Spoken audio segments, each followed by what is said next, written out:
بسم الله الرحمن الرحيم. أنا العميد المظلي ركن عمر علي المرعي من مرتبات القوات الخاصة.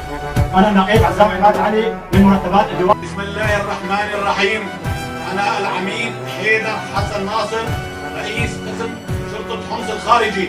العقيد أحمد محمود قريوي مدير منطقة حايم بمحافظة إدلب. المقدم أحمد محمود مضاوع رئيس مركز شرطة مدينة. بسم الله الرحمن الرحيم. واعتصموا بحبل الله جميعا ولا تفرقوا.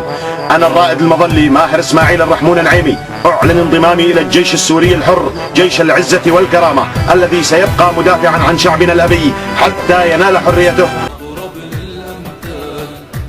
أعلن انشقاقي عن كتائب الوحش القاتلة أنا ومجموعة من الجنود وانضمامنا إلى الجيش السوري الحر لواء الشهيد حمزة الخطيب، وذلك بسبب الجرائم البربرية التي ترتكبها هذه الكتائب الوحشية بحق أهلنا في سوريا الحبيبة. هذه وأطلب من الضباط وصف الضباط والعساكر في صفوف العصابة الأسدية أن أعلنوا انضمامكم لصفوف الثورة وارفعوا الراية البيضاء. أنا العميد البحري الركن أحمد رحال عضو الهيئة التدريسية في الأكاديمية العسكرية العليا، أعلن انشقاقي عن جيش النظام الأسدي المجرم وانضمامي إلى صفوف الثورة السورية المباركة وأضع نفسي تحت تصرفها. أنا المقدم عبد الرزاق راشد الرحمون النعيمي من مرتبات إدارة الدفاع الجوي اللواء السابع والتسعون، أعلن انشقاقي عن الجيش العربي السوري وانضمامي إلى الجيش السوري الحر للأسباب التالية: أولا، دخول الجيش والأمن والشبيحة إلى مدينة حماة وشقيقتها دير الزور، واستهداف المساجد والمآذن ومنع الصلاة فيها خلال شهر رمضان المبارك، متضرعين بوجود إصابات ومسلحين، ولا يوجد في سوريا إلا عصابات الأسد من الأمن والشبيحة. ثانيا، انحراف الجيش عن مساره الوطني من حماية الوطن إلى حماية العصابات المجرمة.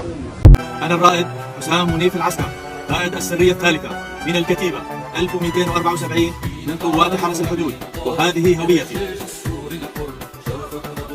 أعلن انشقاقي عن الجيش الأسدي المجرم وانضمامي إلى الجيش السوري الحر وانحيازي إلى ثورة الشعب السوري.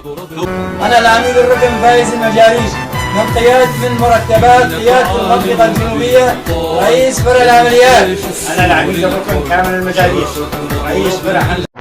أنا الملازم أول بلال محمد مروان خبير قائد كتيبة أحرار شمال. بسم الله يبدأ وإلى تشكيل كتائب أحرار شمال. أنا الملازم أول إبراهيم عبد الرحمن موسى بدوري أعلن تشكيل الكتيبة 222 التابعة لكتائب أحرار الشمال في محافظة إدلب، معلنا أن المضي قدما نحو تحرير سوريا من براءة الاستبداد. أيها الشعب العظيم، تتكشف يوما بعد يوم نوايا الدول وادعاءاتها وموقفها اللا أخلاقي واللا إنساني من الثورة السورية والشعب السوري. وما الموقف العنجهي الروسي وبغطاء كنسي مشهود؟ الرحمن الرحيم. واعتصموا بحبل الله جميعا ولا تفرقوا. صدق الله العظيم. نحن ضباط وقياديين وسوار مدينة تلبيسي نعلن عن تشكيل القيادة الموحدة لمدينة تلبيسي وضواحيها للتشكيلات التالية: لواء الإيمان بالله، لواء تلبيسي، المكتب العسكري ممثلا بلواء سلمان ولواء المجاهدين، المكتب الثوري العسكري. الملازم الأول محمد صلى الله المرتبات القيادة الأول، هذه هويتي.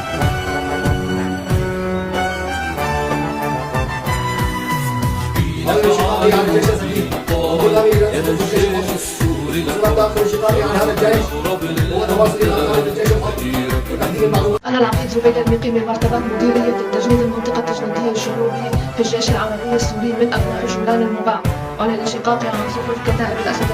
بيان صادر عن قيادة لواء ضباط أحرار. الملازم الأول عبد الرزاق، الملازم الأول عبد محمد حميد، الملازم الأول إبراهيم محمد أيوب. أيها الشعب السوري العظيم، أيها الأحرار، أحييكم بأجمل تحية، أحيي شهداءكم شهداء الحرية، أنحني إجلالا لصمودكم، أنتم منا ونحن منكم، أنتم مصدر قوتنا. إخوتي، لقد عاهدنا الله ونعاهدكم على مواصلة الدرب معكم حتى إسقاط نظام الطاغية بشار. أنا الملازم أول أحمد مصطفى خلف من الفرقة 15 قوة الكتيبة الأولى أعلن انشقاقي عن الجيش العربي السوري، الجيش الذي بدل اسمه من حماة الديار إلى حماة بشار. أنا المقدم حسين هرموش من ملاك الفرقة 11 قيادة الفرقة. أعلن انشقاقي عن الجيش وانضمامي إلى صفوف شباب سوريا مع عدد من عناصر الجيش العربي السوري الحر، ومهمتنا الحالية هي حماية المتظاهرين العزل المطالبين بالحرية والديمقراطية. أنا العميد الطبيب محمد عمر زكريا من مرتبات مشفى حلب العسكري رئيس شعبة المعالجة. أنا العميد الركن عبد الله عمر زكريا من مرتبات معهد التأهيل الجوي. أنا العقيد إسماعيل عمر زكريا من مرتبات منطقة التجهيز والتعبئة الشمالية رئيس قسم التفتيش.